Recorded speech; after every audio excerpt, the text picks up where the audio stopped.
وذكر فإن الذكرى تنفع المؤمنين.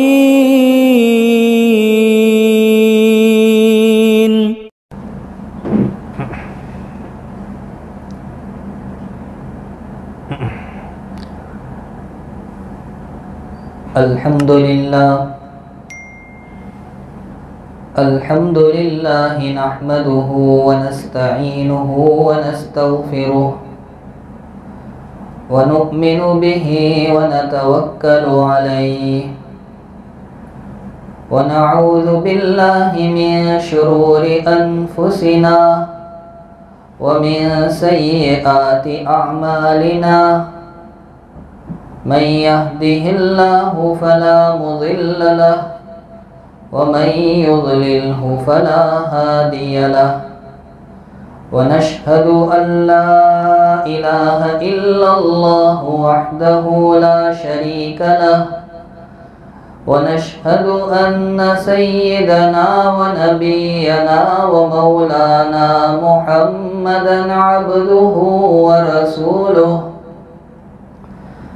صلى الله تعالى عليه وعلى آله وأصحابه وبارك وسلم تسليما كثيرا كثيرا. أما بعد فأعوذ بالله من الشيطان الرجيم. بسم الله الرحمن الرحيم.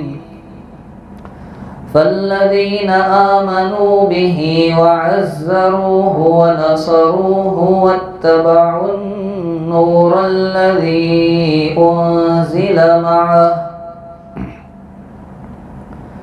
بزرگان محترم اور برادران عزیز، یہ سورہ اعراف کی 157 نمبر کی آیت کا ایک ٹکڑا ہے. اس میں اللہ تبارک و تعالی نے فلاح اور کامیابی کی 4 شرطوں کو بیان کیا ہے. فلاح اور کامیابی کی 4 شرطیں کون سی ہیں؟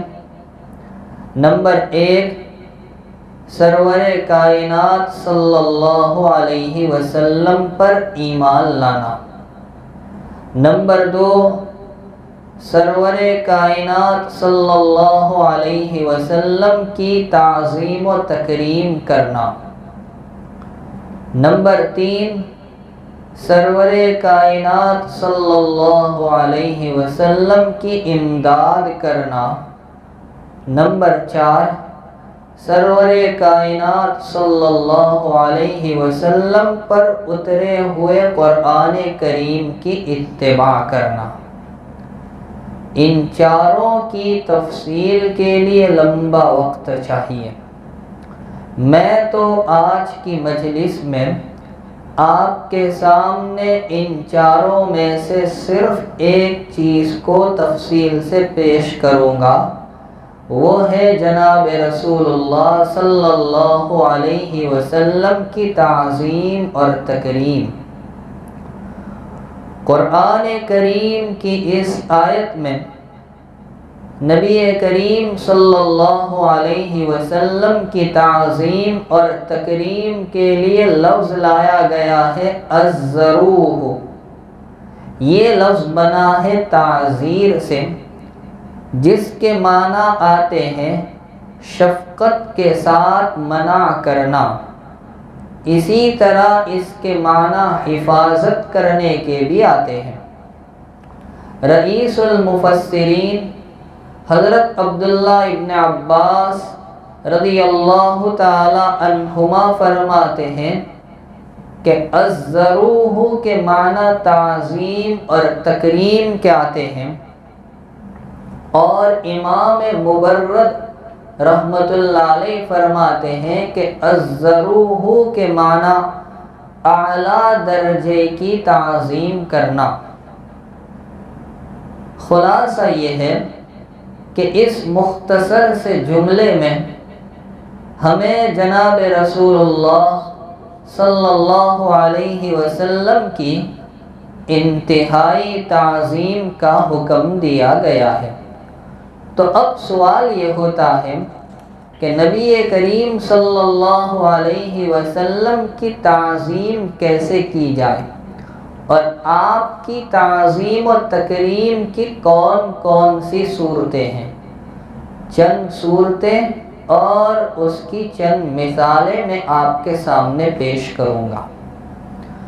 جناب رسول اللہ صلی اللہ علیہ وسلم کی تعظیم کی پہلی صورت یہ ہے کہ حضرت نبی اکرم صلی اللہ علیہ وسلم کے سامنے اپنی آواز کو پست رکھا جائے۔ اب اس پر ایک مثال سمجھیں۔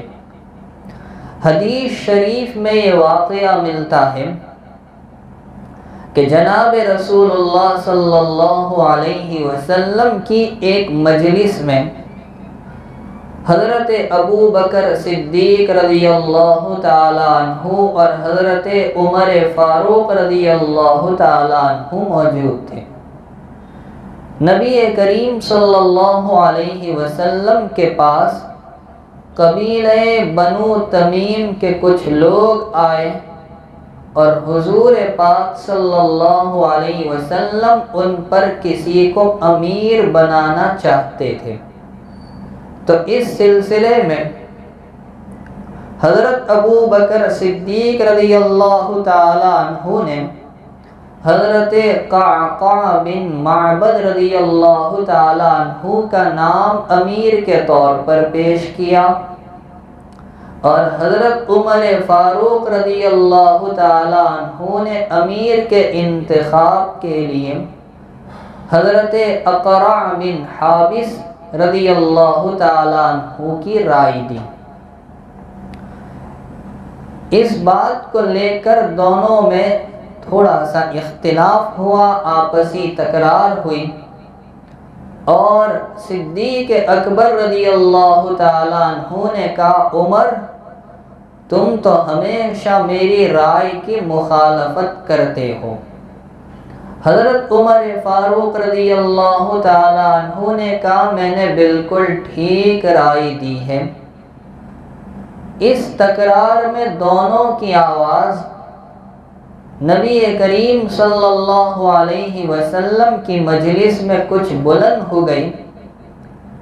پھر قرآن کریم نے ایک آیت اتاری جو 26ویں پارے میں سورہ حجرات میں ہے۔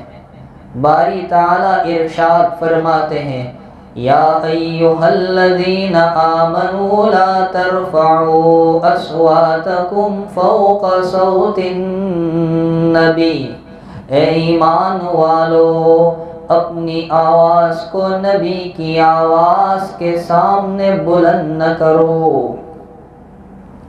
اس آیت کے نازل ہونے کے بعد دونوں حضرات کو اپنی غلطی پر ندامت ہوئی، شرمندگی ہوئی، اور کبھی اس کے بعد نبی علیہ السلام کی مجلس میں اونچی آواز سے بات نہیں کی، بلکہ حضرت عمر فاروق رضی اللہ تعالی عنہ انہوں نے اپنی آواز کو اتنا پست کر دیا کہ بسا اوقات پوچھنا پڑتا تھا کہ آپ نے کیا کہا ہے۔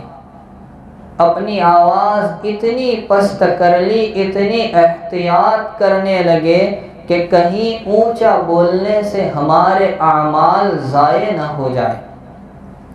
ایک صحابی ہے حضرت ثابت بن قیس رضی اللہ تعالی عنہ،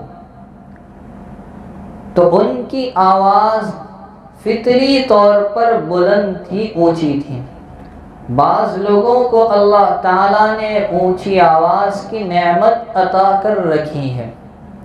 نبی علیہ السلام کے چچا حضرت عباس رضی اللہ تعالیٰ عنہ، ان کی آواز بہت اونچی تھی، ان کا ایک غلام 8 مائل یعنی تقریباً 12 کلومیٹر کی دوری پر رہتا تھا۔ اس کو جب بلانا ہوتا تو مکان کی چھت پر چڑھ کر آواز دیتے تو وہ دوڑتا ہوا چلا آتا تھا، اتنی دور تک ان کی آواز جاتی تھی۔ تو حضرت ثابت بن قیس رضی اللہ تعالیٰ عنہ اس آیت کے نازل ہونے کے بعد اپنے گھر میں بیٹھ گئے کہ اگر میری آواز نبی علیہ السلام کی آواز سے بلند ہو جائے گی تو میرے اعمال ہی بیکار ہو جائیں گے، ضائع ہو جائیں گے۔ نبی کریم صلی اللہ علیہ وسلم نے حضرت معاذ بن جبل رضی اللہ تعالی عنہ کو پوچھا کہ ثابت کہاں ہے، نظر نہیں آتے، کیا وہ بیمار ہیں؟ حضرت معاذ نے جواب میں کہا کہ ثابت تو میرے پڑوسی ہے، مگر ان کے بیمار ہونے کی تو مجھے کوئی خبر نہیں۔ گھر جا کر پتہ کیا تو انہوں نے جواب میں کہا معاذ میری آواز بہت اونچی ہے، اس لیے مجھے اپنے منافق ہونے کا خطرہ ہے کہ کہیں نبی کے سامنے میری آواز اونچی ہو گئی تو میرے اعمال ضائع ہو جائیں گے، برباد ہو جائیں گے، اسی لیے میں اپنے گھر میں بیٹھ گیا ہوں۔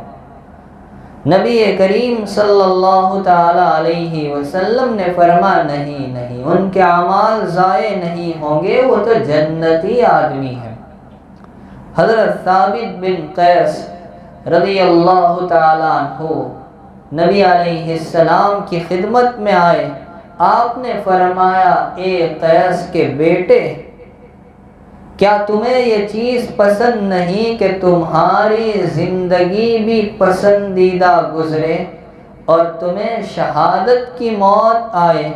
حضرت ثابت رضی اللہ تعالیٰ عنہ خوش ہو گئے، چنانچہ ایسا ہی ہوا، پوری زندگی پسندیدہ اعمال میں گزری اور موت آئی تو صدیق اکبر کے زمانے میں یرموک کی لڑائی میں آپ نے جام شہادت نوش فرمایا۔ تو نبی کریم صلی اللہ علیہ وسلم کی تعظیم کی پہلی صورت آپ کے سامنے اپنی آواز کو پست رکھا جائے۔ نبی پاک صلی اللہ علیہ وسلم کی تعظیم کی دوسری صورت یہ ہے کہ ملاقات کے وقت آپ کے ادب و احترام کا خیال رکھا جائے۔ امام بغوی رحمۃ اللہ علیہ نے اپنی تفسیر میں حضرت قتادہ کی روایت سے نقل کیا ہے کہ قبیلہ بنو تمیم کے کچھ لوگ نبی کریم صلی اللہ علیہ وسلم کی خدمت میں آئے، دوپہر کا وقت تھا، یہ لوگ مدینہ منورہ پہنچے اور جناب رسول اللہ صلی اللہ علیہ وسلم اپنے حجرے میں آرام فرما رہے تھے۔ یہ لوگ دیہاتی معاشرت کے آداب سے ناواقف تھے، انہوں نے حجرے کے باہر ہی سے آواز لگانا شروع کیا، اخرج الینا یا محمد، اے محمد صلی اللہ علیہ وسلم ہماری جانب نکلے۔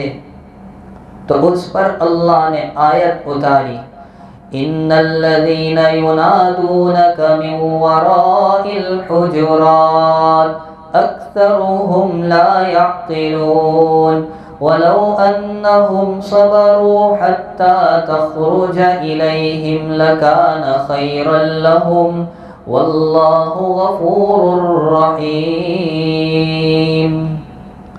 اس آیت پاک میں نبی کریم صلی اللہ علیہ وسلم سے ملاقات کے وقت پکارنے کی ممانعت کا بلکہ انتظار کرنے کا حکم دیا گیا۔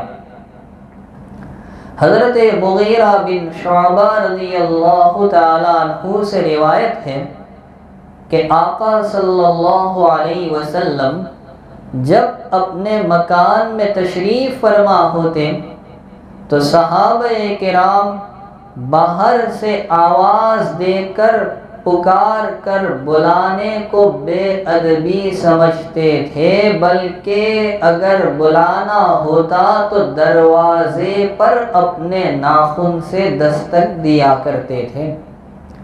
تو یہ نبی کریم صلی اللہ علیہ وسلم کی تعظیم کی دوسری صورت ہے کہ ملاقات کے وقت آپ کے ادب کا خیال رکھا جائے۔ نبی علیہ السلام کی تعظیم کی تیسری صورت یہ ہے کہ نبی علیہ السلام کے سامنے اپنی نظر کو بھی پست رکھا جائے۔ ادب کا تقاضا یہی ہے۔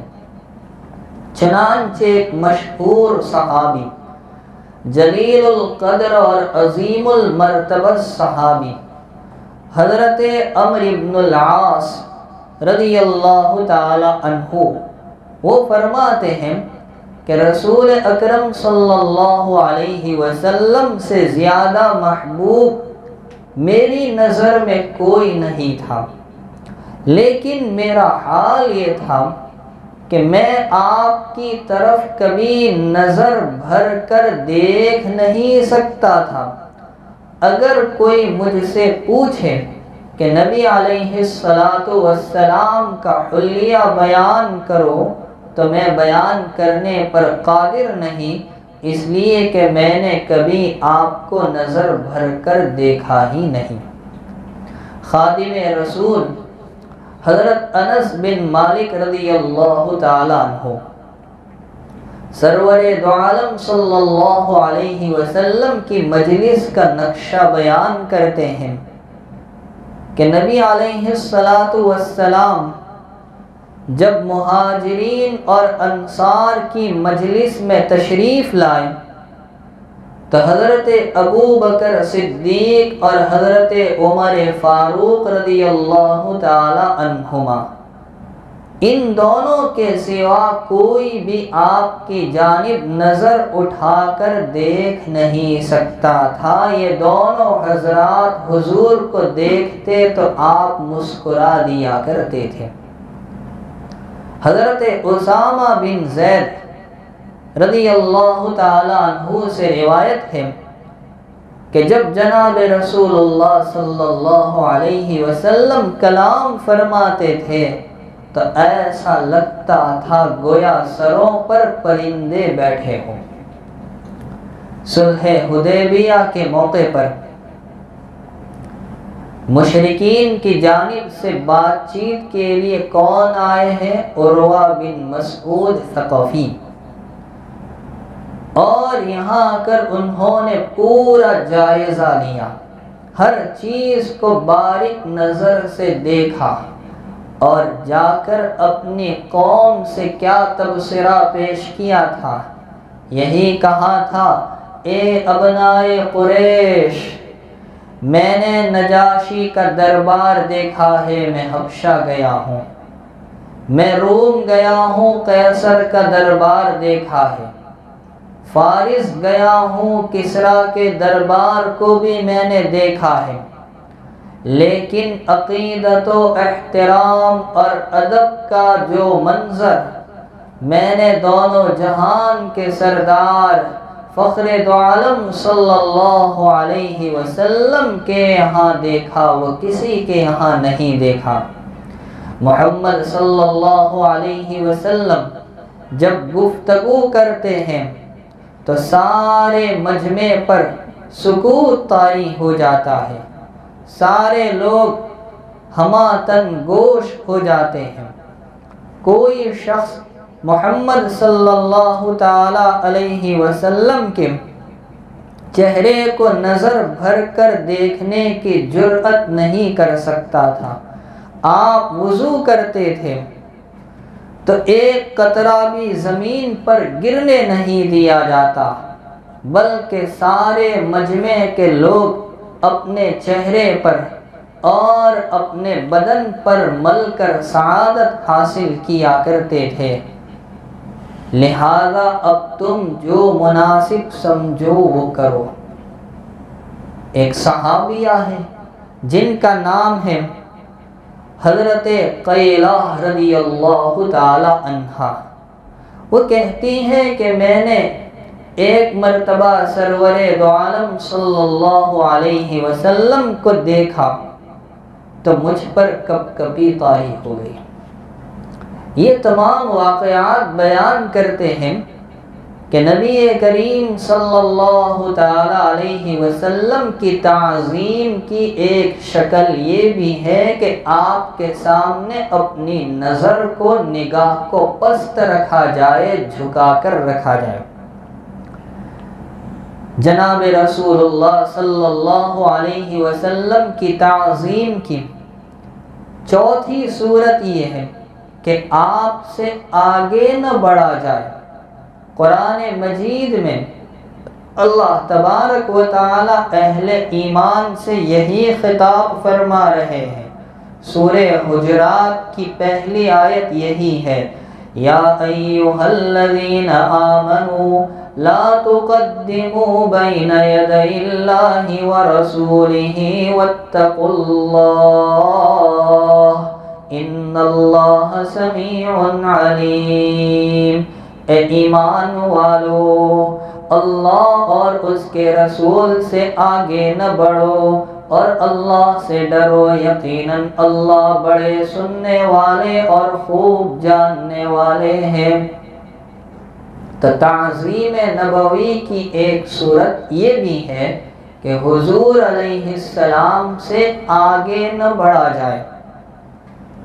صلح حدیبیہ کے موقع پر نبی کریم صلی اللہ علیہ وسلم نے حضرت عثمان بن عفان رضی اللہ تعالیٰ عنہ کو بلایا اور قریش کے پاس روانگی کا حکم دیا اور فرمایا، جاؤ انہیں بتلا دو کہ ہم مقابلے کے لیے، لڑنے کے لیے نہیں آئے ہیں، بلکہ ہمارے آنے کا مقصد عمرہ کرنا ہے، اور انہیں اسلام کی دعوت بھی دو۔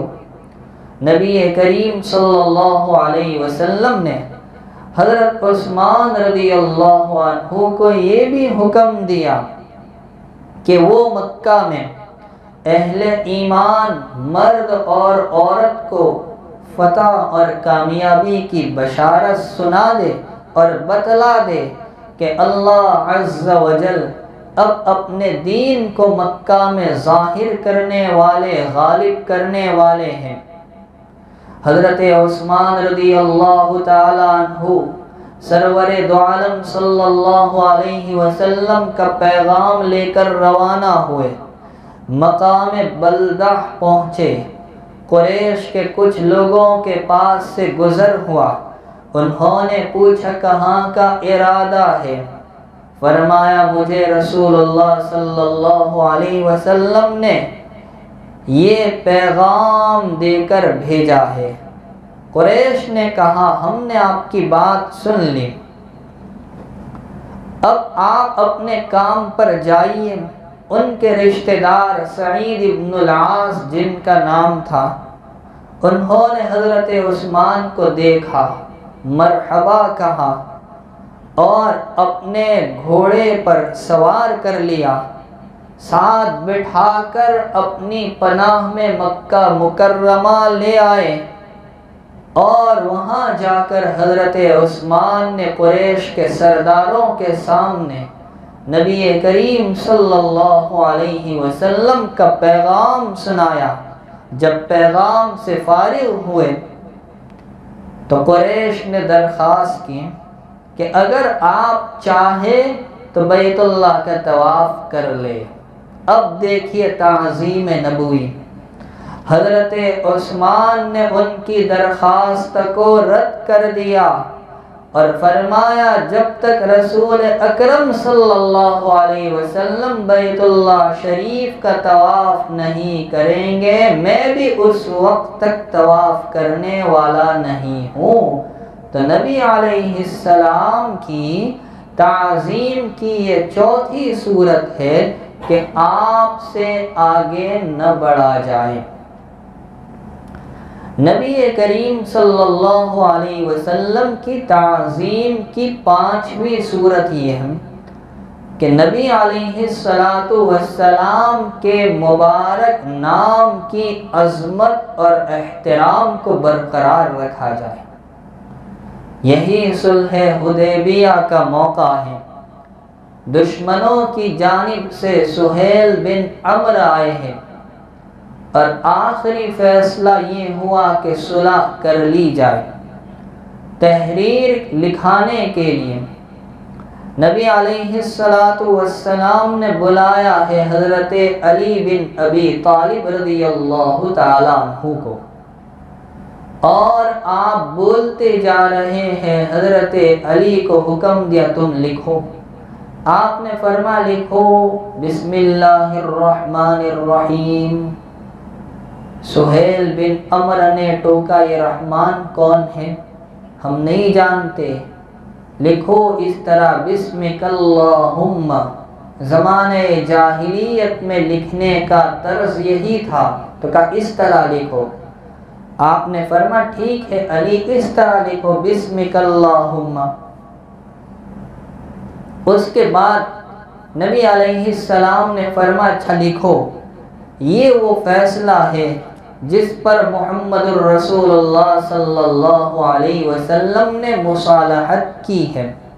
تو اب سہیل بن عمرو نے دوبارہ ٹوکا کہ اگر ہم آپ کو رسول جان لیتے، مان لیتے، تو مکہ میں داخل ہونے سے کیوں روکتے؟ آپ محمد بن عبداللہ لکھوائیے، محمد الرسول اللہ نہیں۔ تو نبی کریم صلی اللہ علیہ وسلم نے فرمایا میں اللہ کا رسول ہوں، اگرچہ تم لوگ میری تکذیب کرتے ہو، مجھے جھٹلاتے ہو۔ اور حضرت علی کو حکم دیا کہ اب تم لکھ لو محمد بن عبداللہ۔ حضرت علی تو لکھ چکے تھے محمد الرسول اللہ، انہوں نے لفظ رسول اللہ کاٹنے سے منع کر دیا، اور دوسرے اصحاب نے بھی اشارے سے انہیں بتلا دیا کہ اس کو نہ مٹاؤ۔ چنانچہ نبی علیہ السلام نے وہ تحریر نامہ اپنے ہاتھ میں لیا اور لفظ رسول اللہ کاٹ کر محمد بن عبداللہ اپنے مبارک ہاتھوں سے لکھ دیا۔ مجھے بتانا یہ ہے کہ یہاں حضرت علی بن ابی طالب رضی اللہ تعالیٰ عنہ نے نبی کریم صلی اللہ علیہ وسلم کی عظمت کا، آپ کے نام کا کتنا احترام کیا۔ تو نبی علیہ السلام کی تعظیم کی یہ 5ویں صورت ہے کہ آپ کے نام کا ادب اور احترام کیا جائے۔ ایک بادشاہ گزرا ہے ناصر الدین محمود، اس کے خاص لوگوں میں ایک آدمی تھا، اس کا نام تھا محمد۔ بادشاہ ہمیشہ اس کو اپنے نام سے بلاتا محمد۔ ایک دن بادشاہ نے اس کو محمد کے بجائے تاج الدین کہہ کر پکارا۔ وہ حاضر ہو گیا، لیکن بعد میں گھر جانے کے بعد 2-3 دن تک نہیں آیا۔ بادشاہ نے پیغام بھیجا اور بلوایا کہ تم کیوں نہیں آ رہے ہو، کیوں غائب ہو اتنے دن سے، وجہ کیا ہے؟ اس نے کہا بادشاہ سلامت، آپ ہر مرتبہ مجھے اپنے نام سے پکارتے تھے، لیکن چند روز پہلے آپ نے میرے نام کے بجائے مجھے تاج الدین کہہ کر پکارا، تو میرے دل میں یہ بات آئی شاید آپ مجھ سے کسی وجہ سے ناراض ہو چکے ہیں۔ بادشاہ ناصر الدین نے جواب دیا واللہ میرے دل میں آپ کے متعلق کوئی غلط بات نہیں، لیکن اصل بات یہ ہے کہ تمہارا نام محمد ہے جو میرے نبی کا نام ہے، اور کبھی میں نے یہ نام بغیر وضو کے نہیں لیا، اور اس وقت جب مجھے ضرورت پڑی تمہیں بلانے کی میرا وضو نہیں تھا، میں نے محمد کہہ کر پکارنے کو بے ادبی سمجھا، اس لیے میں نے تمہیں تاج الدین کہہ کر پکارا تھا۔ اسی طرح ہندوستان کے مشہور بادشاہ اورنگزیب عالمگیر رحمۃ اللہ علیہ، ان کا ایک بہت ہی مقرب حبشی خدمت گزار تھا، اس کا نام تھا محمد حسن۔ بادشاہ ہمیشہ اس کو پورے نام سے پکارتا، محمد حسن۔ ایک مرتبہ نصف رات کو، آدھی رات کو بادشاہ نے اس کو پکارا، حسن۔ نوکر نے جواب دیا، لبیک کہا، اور پانی کا لوٹا لے کر حاضر ہو گیا۔ ایک ایرانی شہزادہ وہاں تھا، وہ بھی بادشاہ کی آواز سن کر بیدار ہو چکا۔ اس نے دیکھا کہ یہ نوکر پانی کا لوٹا لے کر جا رہا ہے بادشاہ کے کمرے میں۔ جب واپس آیا تو شہزادے نے کہا کہ بادشاہ نے تمہیں صرف پکارا تھا اور تم تو پانی کا لوٹا لے کر چل دیے۔ نوکر نے شہزادے سے کہا، عالی جناب، ہمارے بادشاہ سرور دو عالم صلی اللہ علیہ وسلم کا نام کبھی بغیر وضو کے نہیں لیتے، اور چونکہ میرا نام پورا نام محمد حسن ہے اور بادشاہ نے مجھے صرف حسن کہہ کر پکارا، تو میں سمجھ گیا بادشاہ کا وضو نہیں ہے، اس لیے میں وضو کے لیے لوٹے میں پانی لے کر حاضر ہو گیا۔ تو یہ ہے میرے اور آپ کے آقا جناب رسول اللہ صلی اللہ علیہ وسلم کی تعظیم کی 5ویں صورت کہ آپ کے مبارک نام کی عظمت و تقدس کو برقرار رکھا جائے۔ نبی کریم صلی اللہ علیہ وسلم کی تعظیم کی 6ٹھی صورت یہ ہے کہ حضور علیہ السلام کی مبارک احادیث کی تعظیم کی جائے، آپ کے ارشادات اور فرامین مبارکہ کا ادب و احترام کیا جائے۔ جناب رسول اللہ صلی اللہ علیہ وسلم کے عظیم المرتبت اور جلیل القدر صحابی حضرت عبداللہ ابن مسعود رضی اللہ تعالی عنہ کا حال کیا تھا؟ حضرت عمرو بن میمون رحمۃ اللہ علیہ فرماتے ہیں کہ میں حضرت عبداللہ بن مسعود رضی اللہ تعالی عنہ کی خدمت میں برابر 1 سال تک حاضر رہا، لیکن میں نے کبھی ابن مسعود کی زبان سے نہیں سنا قال رسول اللہ صلی اللہ علیہ وسلم کہ رسول اللہ صلی اللہ علیہ وسلم نے ارشاد فرمایا۔ ایک مرتبہ اچانک ابن مسعود کی زبان سے نکل گیا قال رسول اللہ صلی اللہ علیہ وسلم، تو اچانک ان پر ایک بے چینی طاری ہو گئی، یہاں تک کہ عمرو بن میمون کہتے میں نے دیکھا ان کی پیشانی سے پسینہ بہہ رہا ہے۔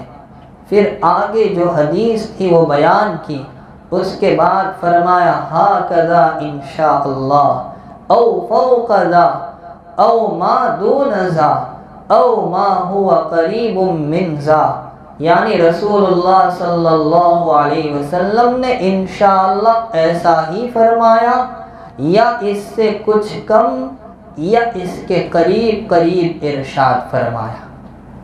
میرے بھائیوں، ان کا حال یہ تھا جنہوں نے آقا کو قریب سے دیکھا، احادیث بیان کرتے ہوئے ڈرتے تھے، اور آج ہمارا حال یہ ہے کہ اپنے جیب میں سے حدیث کے پڑی کے نکال کر لوگوں کے سامنے پیش کرتے کہ اللہ کے رسول صلی اللہ علیہ وسلم نے ایسا فرمایا ایسا فرمایا۔ یاد رکھے حدیث متواتر ہے، کئی صحابہ سے مروی ہے، من کذب علی متعمدا فلیتبوأ مقعدہ من النار، آقا فرماتے جو میری جانب جھوٹ بات کی نسبت کرے گا اسے چاہیے کہ اپنا ٹھکانہ جہنم کی آگ میں بنا لے۔ بہرحال مجھے بتانا یہ ہے کہ نبی علیہ السلام کی تعظیم کی ایک صورت یہ بھی ہے کہ آپ کی احادیث کی تعظیم کی جائے، آپ کے ارشادات اور مبارک فرامین کی تعظیم کی جائے۔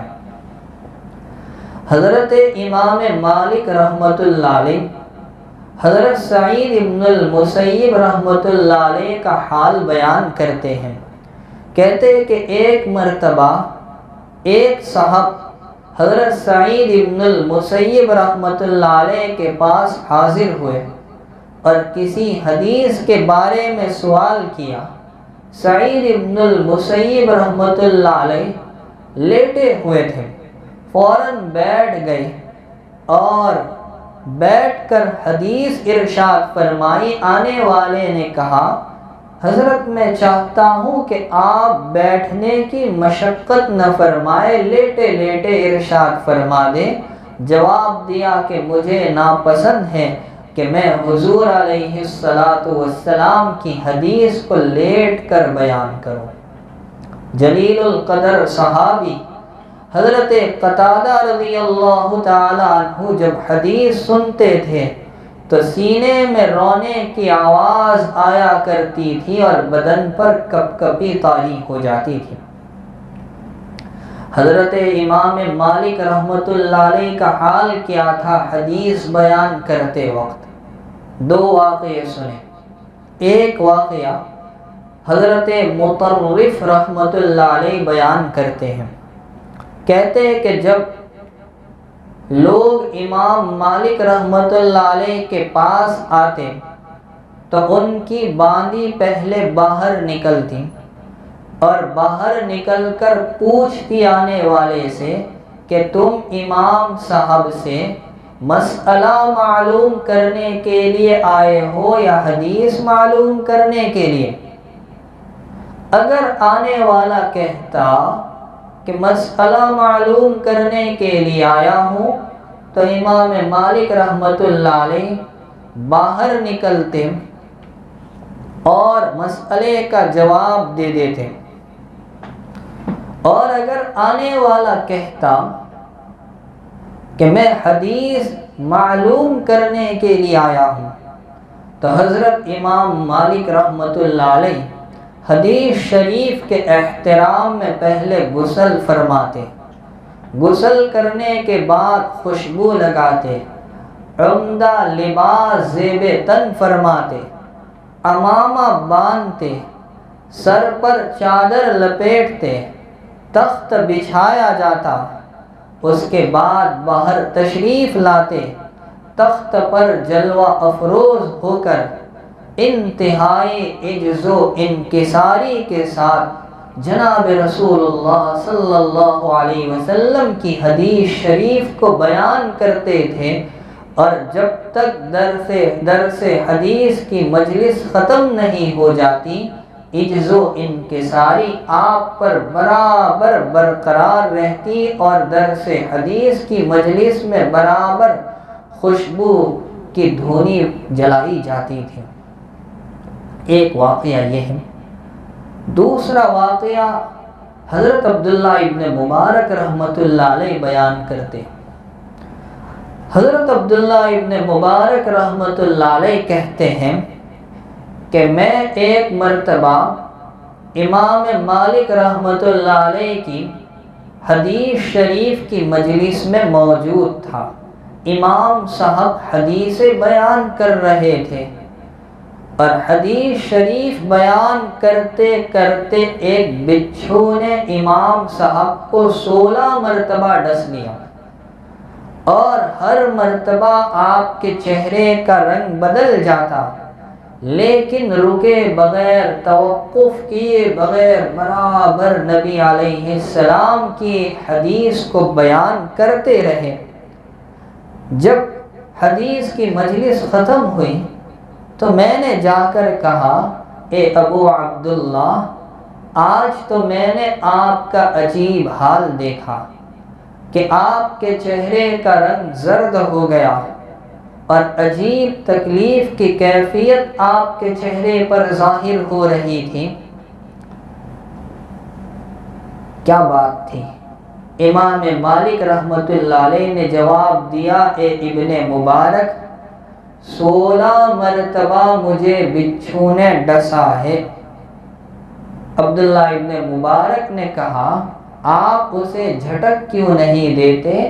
اپنے کپڑے کو جھٹک دیتے، وہ نکل جاتا۔ فرمایا نہیں، رسول اللہ صلی اللہ علیہ وسلم کی حدیث میں تمہیں بیان کر رہا تھا، آپ کی حدیث کی تعظیم پر میں نے صبر کیا ہے۔ یہ ہے جناب رسول اللہ صلی اللہ علیہ وسلم کی تعظیم کی صورت کہ آپ کی حدیث کا احترام کیا جائے۔ حضرت محمد ابن منکدر رحمۃ اللہ علیہ جو سید القراء تھے، قاریوں کے سردار تھے، ان سے جب کوئی حدیث پوچھتا تو اتنا روتے کہ لوگوں کو ان پر رحم آنے لگتا تھا۔ اسی طرح حضرت جعفر بن محمد رحمۃ اللہ علیہ کثیر المزاح، بہت زیادہ مزاح کرنے والے، بہت زیادہ مسکرانے والے آدمی تھے، مگر جب ان کے سامنے سرور دو عالم صلی اللہ علیہ وسلم کا ذکر ہوتا تو ان کے چہرے کا رنگ بدل جاتا اور کبھی کوئی حدیث بغیر طہارت کے بیان نہیں کی۔ میرے والد صاحب رحمۃ اللہ علیہ جن کی وفات کو آج برابر 11 سال مکمل ہو رہے ہیں، اس عاجز نے ان کے پاس حدیث شریف کی 2 بڑی کتابیں پڑھی، ابو داؤد شریف اور مسلم شریف۔ مسلم شریف کے موقع پر ہم نے دیکھا کہ والد صاحب مرحوم کا یہ طرز ہمیشہ رہا کہ درس سے پہلے استنجا کے لیے تشریف لے جاتے، اس کے بعد بڑے اہتمام اور سکون و وقار کے ساتھ آداب کی رعایت کرتے ہوئے وضو فرماتے، اور اس کے بعد داڑھی کو برابر کرتے اور خوشبو لگاتے، اور پھر دارالحدیث میں مسلم شریف کا درس دینے کے لیے تشریف لاتے اور ایک ہی ہیئت پر بیٹھتے۔ آنے کے بعد جس طرح بیٹھے ہیں تقریباً 45 منٹ، 50 منٹ، 1 گھنٹہ جب تک حدیث شریف کا درس چلتا رہتا، اپنی ہیئت نہیں بدلتے تھے۔ تو یہ ہے نبی کریم صلی اللہ علیہ وسلم کی حدیث شریف کی تعظیم، اور حدیث کی کبھی کسی کتاب کو میرے والد مرحوم نے بغیر وضو کے ہاتھ تک نہیں لگایا۔ جناب رسول اللہ صلی اللہ علیہ وسلم کی تعظیم کی 7ویں صورت یہ ہے کہ آپ کے اہل بیت کا احترام اور اکرام کیا جائے۔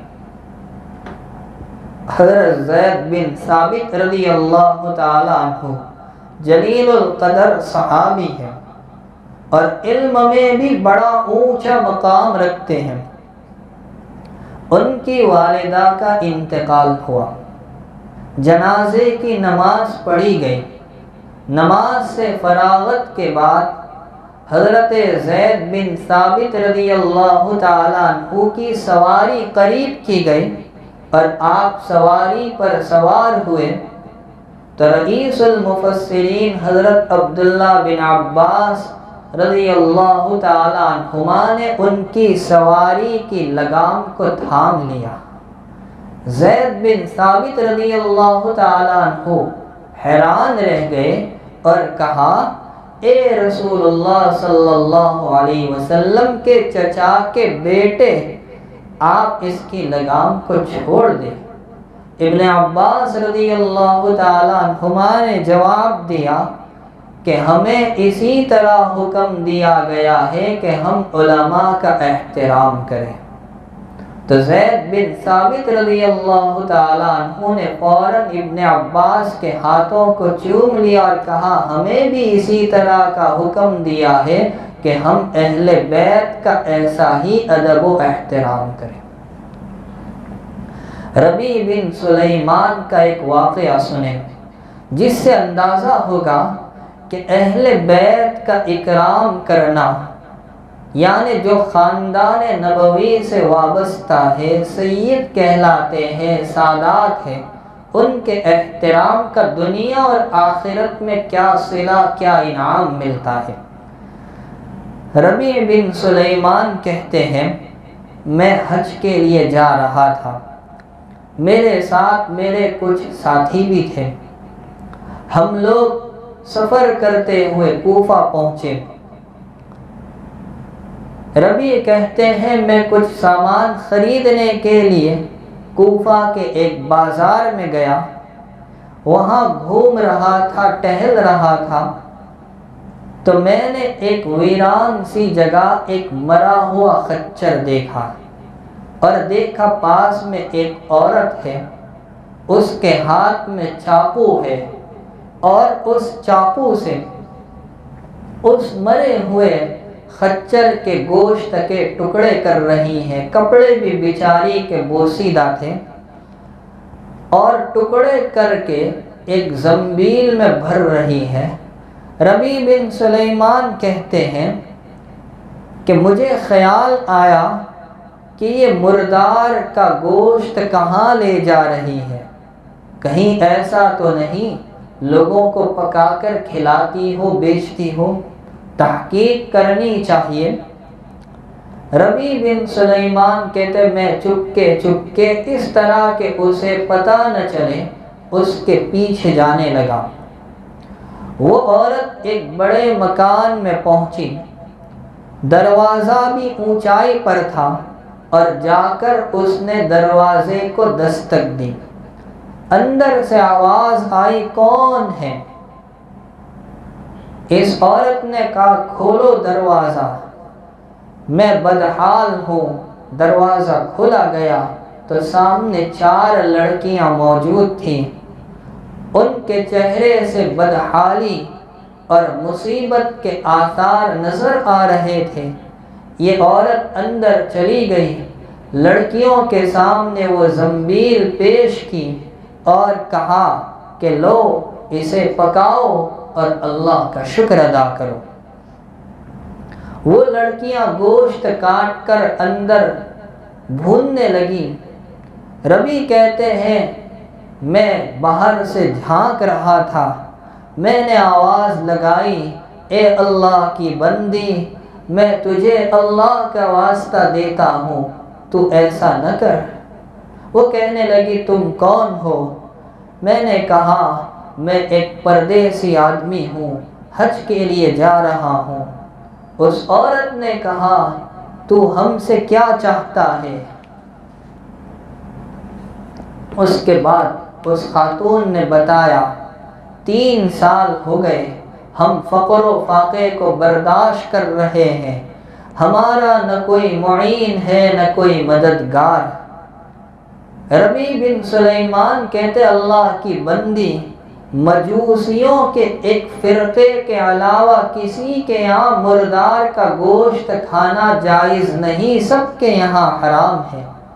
وہ خاتون کہنے لگی ہم خاندان نبوت کے شریف آدمی ہیں، اور ان لڑکیوں کا باپ سید تھا، بڑا شریف آدمی تھا، اور اپنے ہی جیسے سید سے وہ ان لڑکیوں کا نکاح کرنا چاہتا تھا، مگر اس سے پہلے ہی وہ دنیا سے رخصت ہو گیا۔ 4 دن سے ہم بھوکے ہیں، کھانے کو کچھ نہیں۔ ربیع بن سلیمان کہتے ہیں اس عورت کی گفتگو سن کر مجھ پر بے چینی طاری ہوئی، اور میں نے اپنے ساتھیوں کے پاس آ کر کہا کہ تم جاؤ حج کے لیے، میرا حج میں جانے کا ارادہ نہیں ہے۔ ساتھیوں نے مجھے سمجھایا بھی، مگر میں نے کسی کی کوئی بات نہیں سنی۔ اس کے بعد ربیع بن سلیمان کہتے ہیں کہ میں نے اپنے کپڑے اور احرام کی چادریں اور جو کچھ نقد سامان میرے پاس تھا وہ سب لیا۔ 600 درہم میرے پاس تھے، وہ لیے۔ 100 درہم کا میں نے آٹا خریدا اور باقی 500 درہم آٹے کے اندر چھپا کر اس عورت کے گھر پہنچا دیے اور اللہ کا شکر ادا کیا۔ وہ عورت مجھے دعا دینے لگی کہ اللہ تیرے اگلے پچھلے گناہوں کو بخش دے، اللہ تجھے حج کا ثواب عطا کرے، اللہ جنت میں تجھے مقام اور ٹھکانہ دے اور تجھے ایسا بدلہ دے کہ تجھ پر بھی ظاہر ہو جائے۔ ربیع بن سلیمان کہتے ہیں کہ میں کوفہ میں ٹھہر گیا اور انتظار کرنے لگا کہ حج کا قافلہ حج کر کے آئے گا، میں ان سے ملوں گا، دعا کی درخواست کروں گا۔ حج کے ایام ختم ہوئے۔ حج کے بعد ایک قافلہ وہاں سے لوٹ کر آیا۔ ان کو دیکھ کر مجھے اپنی حج سے محرومی پر افسوس ہوا، میری آنکھ سے آنسو نکل آئے۔ میں نے ان قافلے والوں سے ملاقات کی اور کہا اللہ تمہارے حج کو قبول کرے۔ تو ایک نے کہا بھائی یہ تم کیسی دعا دے رہے ہو؟ میں نے کہا یہ اس آدمی کی دعا ہے جو دروازے تک کی حاضری سے محروم رہا ہے۔ وہ کہنے لگے تو بہت تعجب کی بات کر رہا ہے اور تو حج کا انکار کر رہا ہے، تو ہمارے ساتھ میدان عرفات میں تھا، کیا تو نے ہمارے ساتھ جمرات کی رمی نہیں کی؟ کیا تو نے ہمارے ساتھ اتنے طواف نہیں کیے؟ ربیع کہتے میں سوچنے لگا کہ یا اللہ یہ تیرا کیسا لطف ہے۔ ربیع کہتے تھوڑی دیر کے بعد میرے شہر کے حج کا قافلہ آ گیا تو میں نے ان سے بھی کہا اللہ تمہارے سفر کو قبول کرے، تمہارے حج کو قبول کرے۔ تو وہ بھی مجھے کہنے لگے کہ اللہ تمہارے حج کو بھی قبول کرے، کیا تم ہمارے ساتھ عرفات کے میدان میں نہیں تھے؟ تم نے ہمارے ساتھ جمرات کی رمی نہیں کی؟ تم نے ہمارے ساتھ طواف نہیں کیے؟ اور ایک آدمی نے تو آگے بڑھ کر یہاں تک کہا بھائی کیوں انکار کرتا ہے؟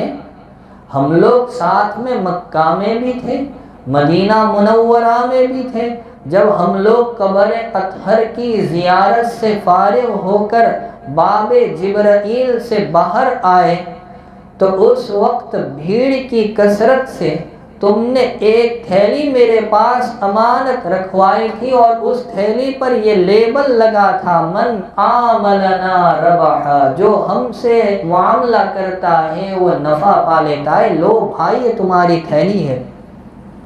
ربیع کہتے مجھے کچھ سمجھ میں نہیں آ رہا تھا، تھیلی کو بھی کبھی نہیں دیکھا۔ میں گھر آیا، عشاء کی نماز پڑھی، اپنا وظیفہ پورا کیا اور سوچتا رہا آخر معاملہ کیا ہے، اور اسی سوچ و بچار میں مجھے نیند آ گئی۔ میں نے خواب میں سرور کائنات صلی اللہ علیہ وسلم کی زیارت کی اور آپ مسکرا کر ارشاد فرما رہے تھے اے ربیع اب تو مان جا تیرے حج پر ہم کتنے گواہ پیش کریں، اب تو مان جا تیرے حج پر ہم کتنے گواہ پیش کریں۔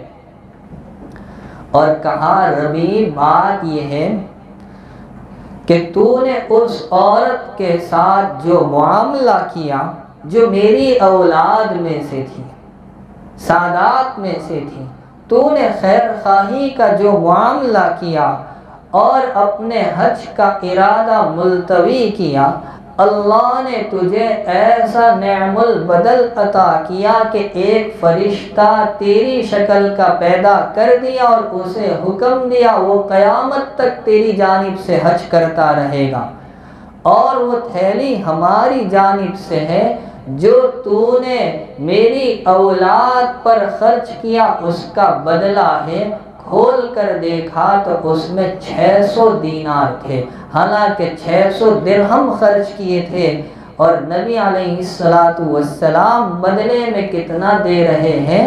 600 دینار۔ تو یہ ہے نبی علیہ السلام کی تعظیم کہ آپ کے اہل بیت کا اکرام کیا جائے۔ ایک بادشاہ کے یہاں ایک پہلوان تھا، ایسا پہلوان کہ کوئی اس کو کشتی کے مقابلے میں پچھاڑ نہیں سکتا تھا۔ بادشاہ کو بھی اپنے اس پہلوان پر بڑا ناز تھا۔ ایک مرتبہ بادشاہ نے اعلان کروایا کہ جو ہمارے اس پہلوان کو ہرا دے، پچھاڑ دے، تو ہم اس کو اتنا اتنا انعام دیں گے۔ اب ایک سید آدمی بیچارہ غریب تھا، مفلس تھا، تنگ دست تھا، اس نے بادشاہ کا یہ اعلان سنا تو سوچا چلو قسمت آزما لیتے ہیں، تو مقابلے کے لیے وہ آ گیا اور مقابلے کا وقت طے ہوا۔ شاہی پہلوان بھی مقابلے کے لیے آیا تو اس کو دیکھ کر یہی خیال کیا کہ یہ تو ایک لمحے میں ہار جائے گا۔ جیسے ہی وہ کمزور آدمی شاہی پہلوان کے پاس آیا اور کان میں یہ کہا، دیکھ بھائی میں مفلس ہوں، غربت نے مجھے یہاں پہنچایا، لیکن ایک بات سن لے، اگر تو ہار گیا تو وقتی طور پر تیری عزت جائے گی، لیکن میرا کام بن جائے گا۔ میں جناب رسول اللہ صلی اللہ علیہ وسلم کے مبارک خاندان سے براہ راست تعلق رکھتا ہوں۔ اس شاہی پہلوان نے جب یہ دیکھا کہ اس نے تو نبی علیہ السلام کی نسبت کا واسطہ دیا تو از خود لیٹ گیا اور وہ کمزور آدمی اس کے سینے پر چڑھ گیا۔ اس طرح سے اس نے اس شاہی پہلوان کو شکست دی۔ سب حیران رہ گئے کہ یہ کیسے ہوا۔ بادشاہ نے کہا نہیں، کوئی وجہ ہوگی، دوبارہ مقابلہ ہونا چاہیے۔ دوبارہ کشتی کروائی گئی اور یہ شاہی پہلوان دوبارہ کشتی میں بھی ہار گیا۔ بادشاہ بہت ناراض ہوا اور کہا، جی تو چاہتا ہے کہ جوتوں کا ہار پہنا کر تجھے پورے شہر میں چکر لگوایا جائے، تو نے ہماری عزت کو خاک میں ملا دیا۔ گھر آیا، گھر والے بھی کوسنے لگے کہ یہ کیا کر دیا، مگر اس کو اپنے دل میں اطمینان تھا کہ میں نے جو کیا ہے وہ ٹھیک کیا ہے۔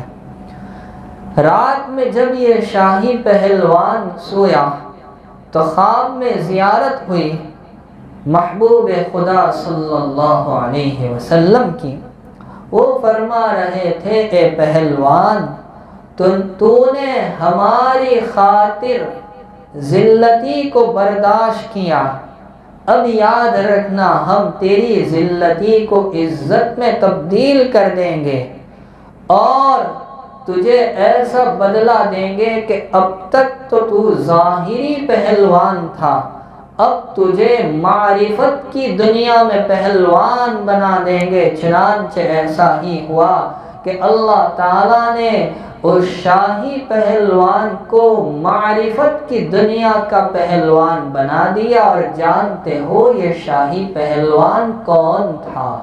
یہ شاہی پہلوان کوئی اور نہیں، آج ساری دنیا اس کو حضرت جنید بغدادی رحمۃ اللہ علیہ کے نام سے یاد کرتی ہے۔ تو جناب رسول اللہ صلی اللہ علیہ وسلم کی تعظیم کی یہ 7ویں صورت کہ آپ کے اہل بیت کا اکرام کیا جائے۔ نبی کریم صلی اللہ علیہ وسلم کی تعظیم کی 8ویں صورت یہ ہے کہ آقا جو حکم دے اسے بے چون و چرا تسلیم کر لیا جائے۔ جیسا کہ آپ جانتے ہیں، ایک مرتبہ اللہ کے نبی علیہ السلام مکان سے باہر تشریف لائے، آپ کے ایک ہاتھ میں ریشم، ایک ہاتھ میں سونا ہے۔ آپ کیا فرما رہے ہیں کہ یہ دونوں چیزیں میری امت کے مردوں پر حرام۔ اب ممکن ہے کسی صحابی کو اس کا علم نہیں ہوا ہوگا، وہ اپنے ہاتھ میں سونے کی انگوٹھی پہن کر پہنچے، نبی علیہ السلام نے دیکھا تو ناراض ہوئے کہ یہ کیا ہے، ہم نے تو اپنی امت کے مردوں کے لیے سونے کو حرام کر دیا۔ آج حال کیا ہے، میرے والد صاحب رحمۃ اللہ علیہ بہت شاندار اور پتے کی بات فرماتے تھے کہ ہاتھ میں انگوٹھی، تو کیا جواب دیتے ہیں کہ ساس نے پہنائی ہے، ساسو ماں نے پہنائی ہے۔ تو کیا ساسو ماں کے پہنانے سے وہ سونا جائز اور حلال ہو گیا جس کو میرے اور آپ کے آقا جناب رسول اللہ صلی اللہ علیہ وسلم نے حرام کیا؟ اور گلے میں دیکھو تو سونے کی چین، تو والد صاحب فرماتے تھے کہ یہ چین تمہیں کہیں آخرت میں بے چین نہ کر دے۔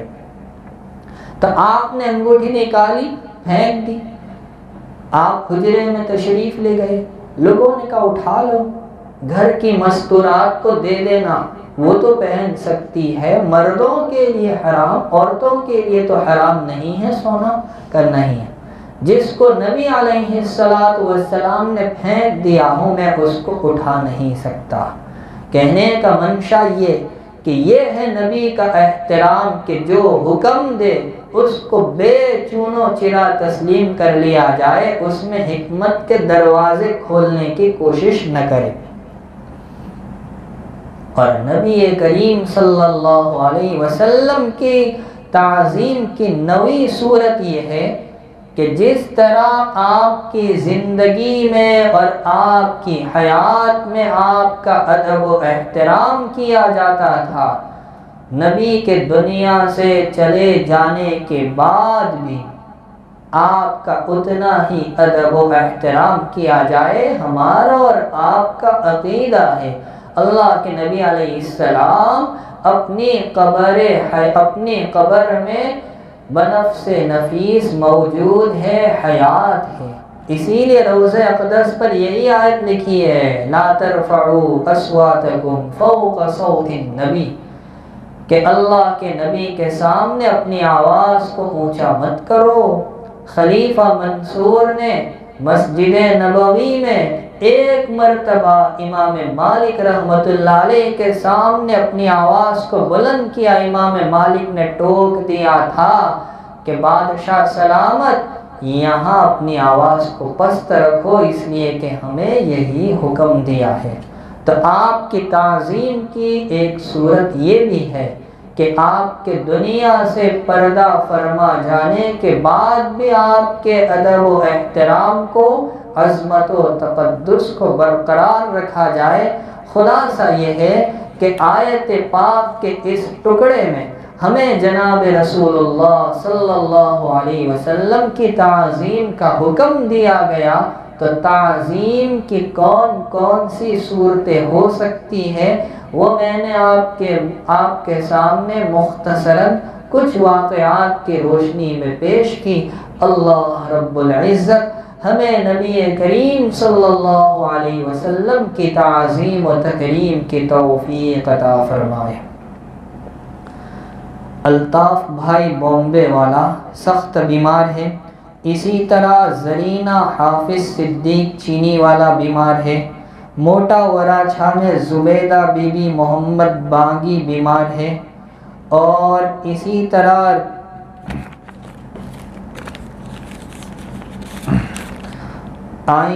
سائرہ بی بی فخر الدین شیخ اسپتال میں ہے، آئی سی یو میں ہے، قاسم بھائی جری والا کالی پول آمباواڑی اسپتال میں ہے، اور اسی طرح سید حفیظ بھائی کمر اور پیر کی تکلیف میں 3 مہینے سے پریشان ہیں۔ اللہ تبارک و تعالی ان تمام کو شفائے کاملہ عاجلہ نصیب فرمائے۔ کھولوڑ میں کوئی سید خوشنما کی طبیعت علیل ہے، اللہ تعالی ان کو بھی شفائے کاملہ نصیب فرمائے۔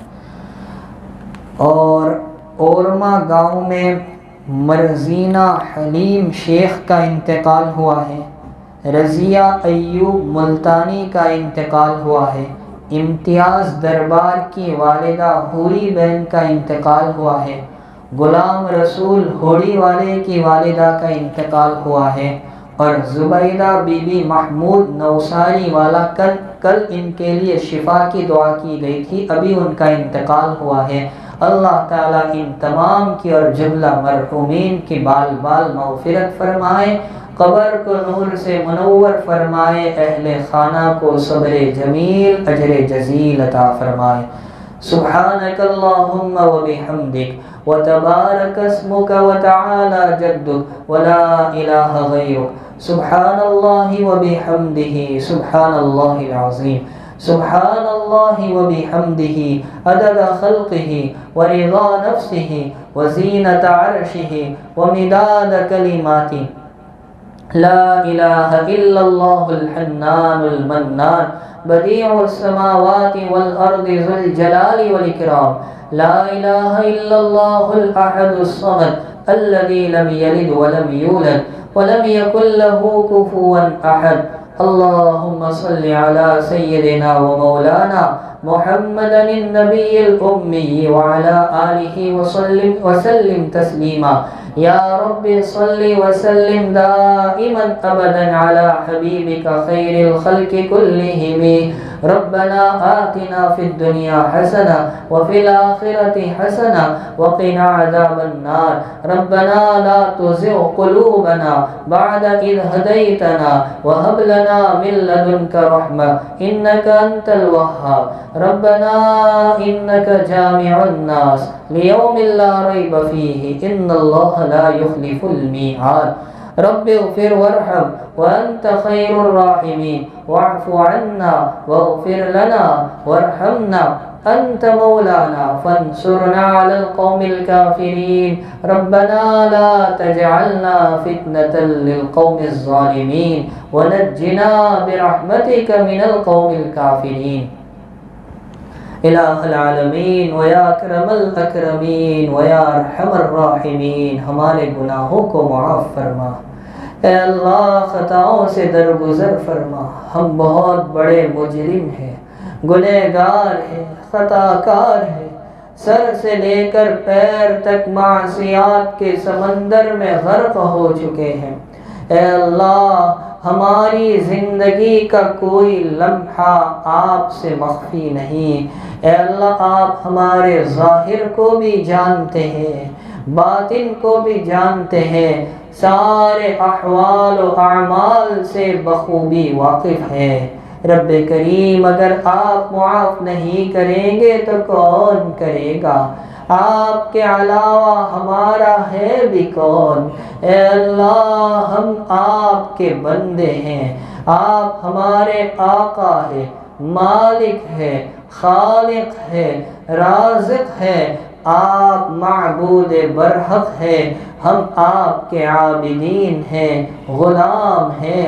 الہ العالمین مالکوں کی عادت ہوتی ہے غلاموں کی غلطیوں کو نظر انداز کیا کرتے ہیں۔ الہ العالمین آپ بھی ہماری غلطیوں کو نظر انداز کر لے، معاف فرما دے۔ اے اللہ ہم جیسے بھی ہیں آخر کار آپ کے ہیں، گندے ہیں لیکن آپ کے بندے ہیں۔ اے اللہ دنیا والوں نے تو اپنے درباروں کو بند کر دیا، اے اللہ اپنے دروازے بند کر دیے، اے اللہ آپ کا دروازہ کبھی بند نہیں ہوتا۔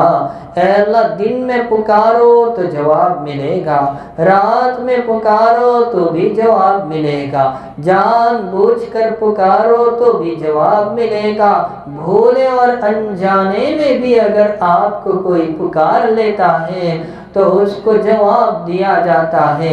تیرے در پر جو آ جاتا ہے وہ بامراد بنتا ہے، وہ کامیاب ہوتا ہے، وہ مالا مال ہو جاتا ہے، وہ فلاح اور کامیابی کو پا لینے والا ہوتا ہے۔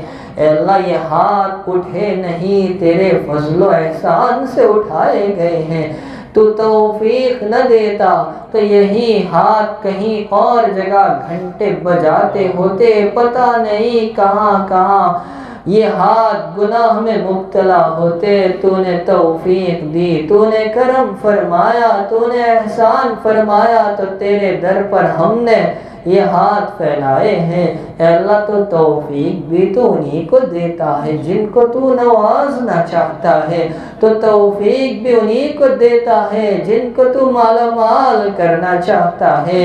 رب کریم یہ رحمت کا عشرہ ہے، تیری رحمت متوجہ ہو رہی ہے۔ اے اللہ ہم سب کی مغفرت فرما، اے اللہ جملہ گناہوں کو بخش دے، معاف فرما دے۔ اے اللہ امت کے سارے افراد کی مغفرت فرما، اے اللہ ایک ایک فرد کی مغفرت فرما۔ اے اللہ بڑا نازک دور ہے، اے اللہ اس وبا نے پریشان کر دیا، ڈر کا اور خوف کا ماحول ہے۔ اے اللہ روز بروز کئی لوگوں کی اموات کی خبریں سننے میں آ رہی ہیں۔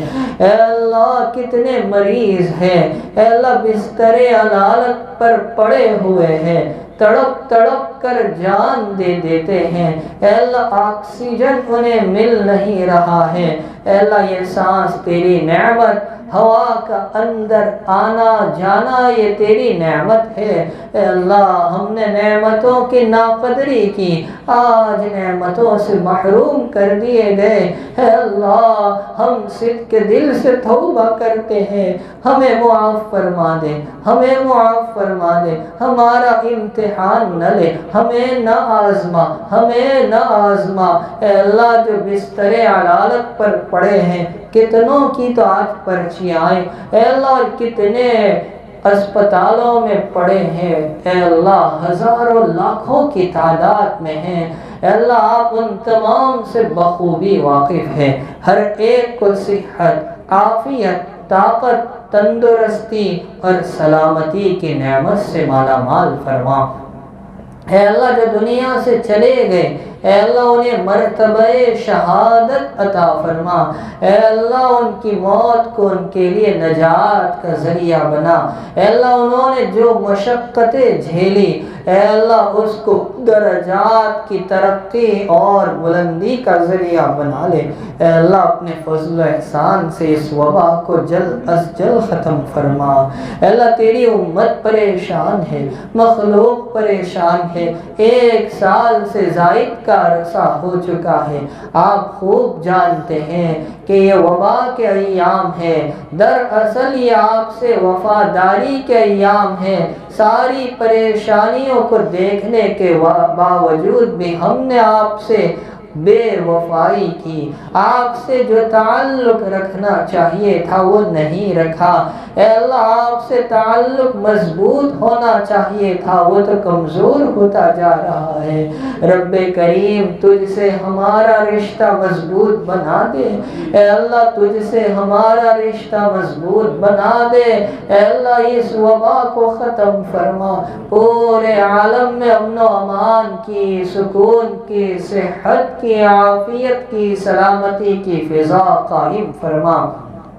اے اللہ ہمارے تمام بندوں کی حفاظت فرما، ہمارے جان مال عزت و آبرو کی حفاظت فرما، خصوصاً ہمارے اور ہمارے نسلوں کے ایمان کی حفاظت فرما۔ اے اللہ ہمارے والدین میں جو بقید حیات ہے، اے اللہ تو ان کی حفاظت فرما، ان کے سائے کو ہم پر عافیت کے ساتھ دراز فرما، ہمیں ان کی قدردانی نصیب فرما، ان کی دعائیں لینے والا بنا دے۔